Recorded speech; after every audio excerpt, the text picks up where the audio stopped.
Isang fancy but simple breakfast idea ang gagawin natin ngayon sa Simpol. Simpol, luto na, ha.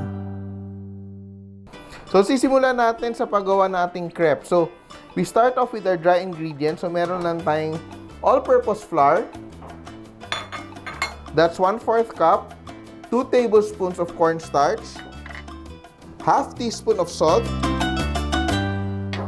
1 teaspoon of sugar. Mix natin to combine. And we have an egg, 2 eggs. We beat the eggs and we add to our mixture, yan, to our dry mixture, along with 1/2 cup of evaporated milk. Yan. Little by little, we incorporate so walang lumps.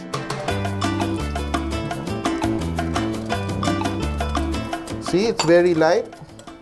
And we add a tablespoon of canola oil, and we just add half a teaspoon of vinegar just to strengthen our batter para hindi siya madaling mapunit. And 1/4 cup of water. So it's very light, no? Yan. So, we heat up the pan and heat it on high.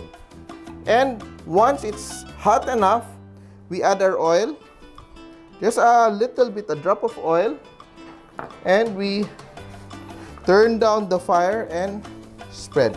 So, we don't want na nagiging oily yung pan natin. Yung gusto lang natin ay may thin coating of oil siya. Then, I get a half cup of our batter. Very light batter. No? This is 1/2 cup. Hindi siya puno. Nakita nyo? And we just spread it around. This is a very light batter. No? Just enough to coat the pan. Yeah. And as soon as you see the top portion dry up, nakikita natin nagda-dry na siya. As soon as it cooks, the edges will separate. It will just peel off on its own. So, wag nating madaliin because we will only cook one side. Hindi naman natin lulutuin yung other side. So, it has to be cooked through and we just transfer it into the plate. And ngayon naman gagawin natin yung sobrang simple natin na cream sauce. Hindi na tayo magbe-bechamel. Gagawin na natin yung thickened milk natin. So, gagamit tayo ng 1 cup ng evaporated milk. Lagyan lang natin siya ng konting seasoning. Seasoning of choice.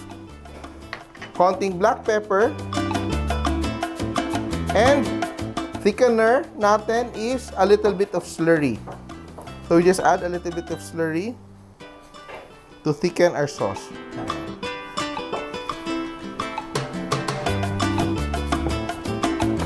And we add around a half cup of water. Yan, just to dilute it a little bit. You can also put mushrooms. You can add mushrooms to this if you want. And we let it rest. And finally, gagawin na natin yung ating corned beef. Simple saute lang siya. We just put a little bit of oil on the pan. Saute our garlic and our onions. We just want to be able to bring out the flavors. Then we add our corned beef. So we're using premium corned beef today. And we just add our boiled diced potatoes. We just warm up the beef and we'll be ready to assemble. And this is the very simple part. No? Once you have everything ready, we get a piece of the crepe. Yan. And we put a bit of our corned beef and potatoes. And we just roll it up. Very nice. So, para siyang lumpiang sariwa, but with a very meaty twist. Yan. So, just pour our cream sauce over and garnish with a little bit of spring onions.